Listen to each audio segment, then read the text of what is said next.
Selamat datang di kelas interaksi obat dan makanan. Pada pertemuan kali ini kita akan membahas drug-nutrient interaction in patient receiving enteral nutrition. Ini adalah topik-topik yang akan kita bahas di pertemuan ini, mulai dari overview tentang nutrisi enteral, interaksi obat dan zat gizi pada pasien yang menerima formula enteral, faktor yang berperan pada drug-nutrient interaction-nya, dan spesifik obat-obatan yang perlu diperhatikan saat memberikan formula enteral. Apa itu nutrisi enteral? Nutrisi enteral adalah pemberian makanan atau obat yang langsung menuju ke saluran cerna manusia. Biasanya melibatkan kerongkongan, lambung, usus halus, dan usus besar. Nutrisi enteral diberikan ketika seorang pasien tidak dapat, tidak mau, atau tidak boleh mengkonsumsi sesuai jumlah zat gizi tertentu melalui oral. Untuk mencegah terjadinya malnutrisi, maka diberikanlah nutrisi enteral. Secara umum, potensi terjadinya interaksi obat dan zat gizi pada pemberian nutrisi enteral adalah melibatkan komponen formulanya itu sendiri atau pada teknik pemberiannya. Misalnya, memiliki potensi saat tabung tersumbat, obat yang tidak adekuat untuk diserap, atau jumlah zat gizi yang tidak mencukupi. Kalau secara kompleks, interaksi yang mungkin terjadi pada perawatan nutrisi enteral dapat dikategorikan pada tabel berikut ini, mulai dari interaksi secara fisik, farmasetikal, farmakologis, fisiologis, farmakokinetik, dan juga patofisiologis. Jika dikelompokkan, ada 4 faktor yang berperan dalam drug-nutrient interaction pada pasien dengan nutrisi enteral, yaitu administration-related factor, drug-related factor, formula-related factor, dan disease-related factor. Kita akan bahas satu persatu. Yang terkait dengan administration-related factor sendiri ada yang disebabkan karena karakteristik tubnya, cara pemberian formulanya, dan juga lokasi pemberian. Yang pertama akan kita bahas adalah tub karakteristik. Semakin panjang dan kecil diameter tubnya akan memiliki resiko yang lebih tinggi untuk tersumbat, sehingga perlu memperhatikan karakteristik formula obat dan juga viskositas obat. Selanjutnya adalah administration regimen. Cara pemberian enteral formula dan kapan waktunya obat diberikan sangat mempengaruhi respon obat di dalam tubuh. Jika waktu pemberian enteral formula terlalu lama, dapat berisiko pasien malnutrisi atau undernutrition. Namun, jika tidak diberikan waktu tunggu setelah pemberian obat tertentu, seperti misalnya penitoin atau warfarin, ada kemungkinan terjadi interaksi farmakokinetik. Cara pemberian dengan waktu tunggu seperti ini juga beresiko terjadinya interaksi fisiologis yang berkaitan dengan respon saluran cerna. Oleh karena itu, keputusan untuk menunda pemberian formula enteral paling umum digunakan adalah 1 jam sebelum dan setelah pemberian obat. Selain itu, tetap melakukan pemantauan respon pasien terhadap obat dan melakukan penundaan pemberian formula bila pasien gagal merespon obat secara adekuat. Selanjutnya adalah the site of feeding. Lokasi pemberian formula akan mempengaruhi kondisi fisiologis pasien, di bagian mana formula enteral dan obat akan bisa diserap. Misalnya, obat yang ditujukan untuk efek lokal di lambung, misalnya antasida atau sukralfat, tidak boleh diberikan melalui tub postpilorik atau tub di bagian jejunum, karena mereka tidak akan bisa memberikan efek farmakologisnya. Ini adalah gambar beberapa akses atau lokasi pemberian nutrisi enteral. Bisa melalui nasogastrik, atau nasoduodenum dan nasojejunal. Dan ini adalah tabel yang menunjukkan kondisi fisiologis dan lokasi pemberian nutrisi enteral dan hubungannya dengan aktivitas saluran cerna. Misalnya di sini kita bisa lihat pemberian nutrisi enteral pada duodenum. Pada duodenum ada beberapa hormon yang disekresikan, seperti gastrin, glukagon, sekretin, dan sebagainya. Kemudian ada juga pankreatik enzim dan juga empedu.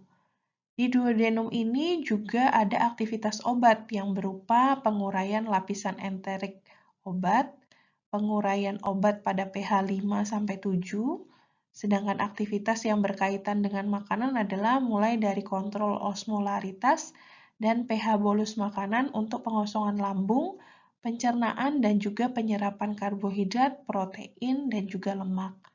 Tabel ini bisa kita gunakan untuk menghubungkan bagaimana interaksi obat dan juga makanan yang terjadi pada lokasi-lokasi pemberian nutrisi enteral.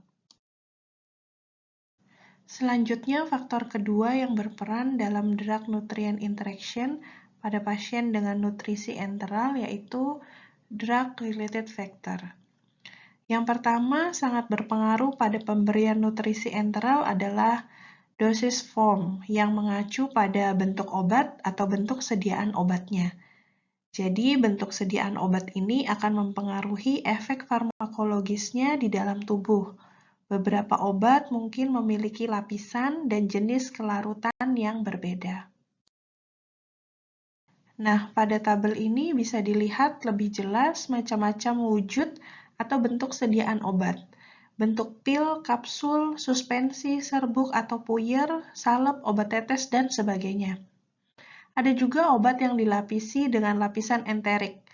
Lapisan enterik ini dirancang untuk menahan asam di lambung dan larut dalam pH yang lebih tinggi di usus kecil. Lapisan enterik digunakan ketika obat tidak stabil terhadap asam.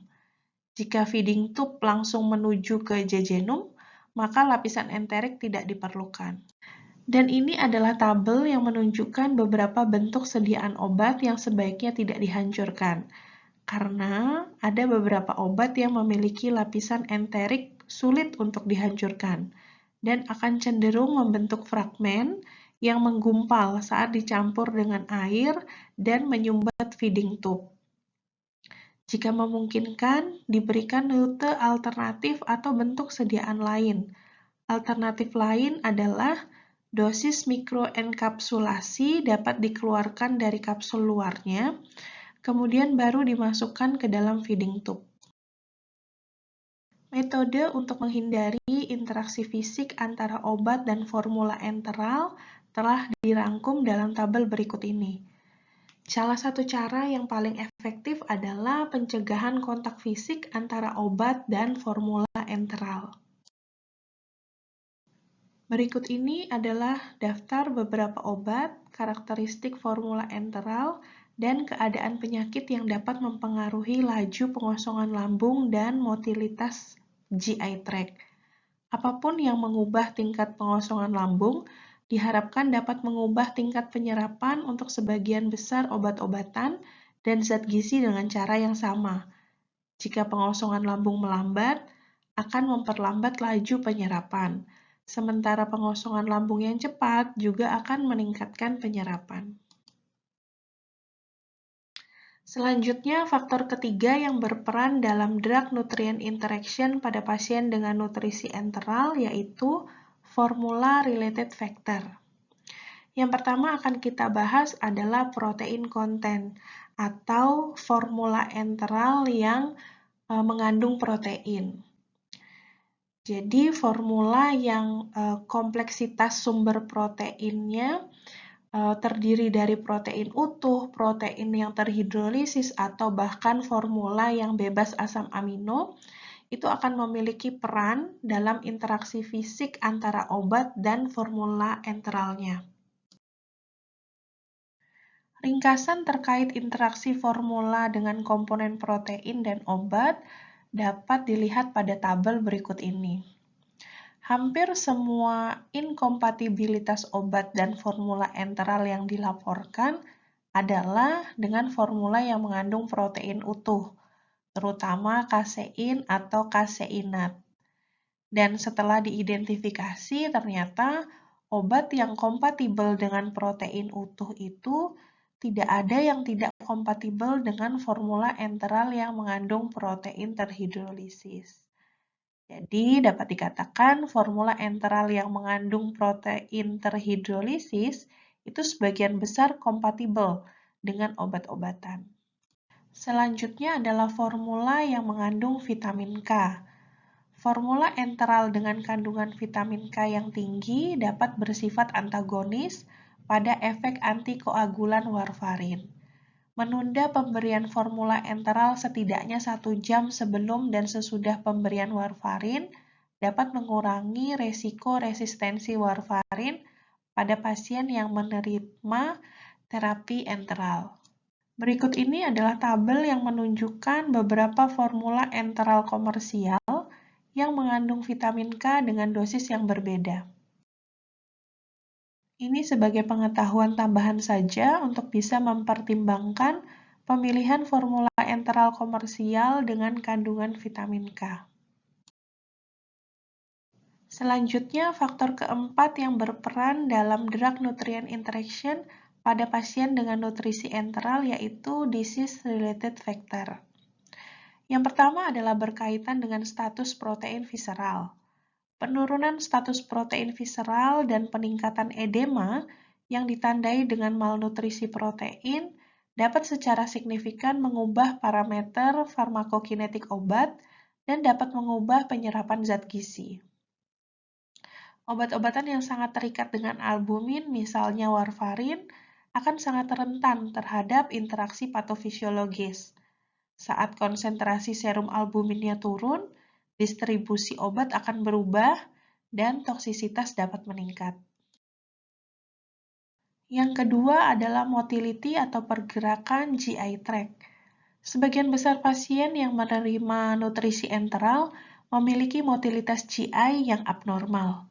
Efeknya akan mempengaruhi farmakologis obat dan penyerapan obat yang dipengaruhi oleh waktu transit di saluran cerna. Oleh karena itu, tenaga medis yang menangani terapi enteral sebaiknya harus mewaspadai kemungkinan masalah yang muncul berkaitan dengan penyerapan obat dan zat gizi pada pasien dengan abnormalitas motilitas GI yang menerima terapi enteral. Selanjutnya kita akan membahas terkait spesifik drug. Jadi, ada beberapa obat yang memiliki peran kunci dalam interaksi drug nutrien pada pasien penerima formula enteral.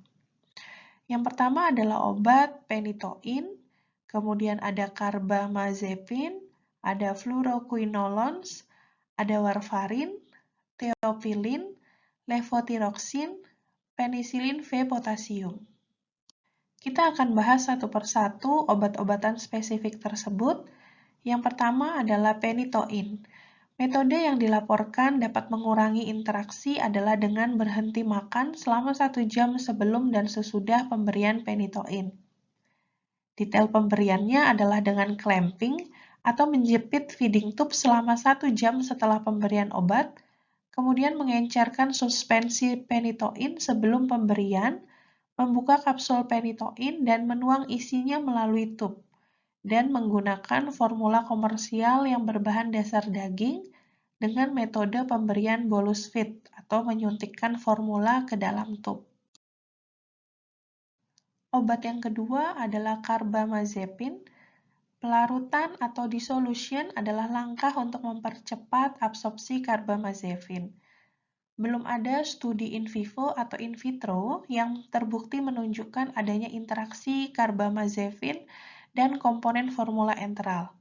Namun, dengan menunda pemberian formula selama 2 jam sebelum dan sesudah pemberian carbamazepine, direkomendasikan untuk meminimalkan interaksi dalam pengaturan klinis. Obat yang ketiga adalah fluoroquinolones.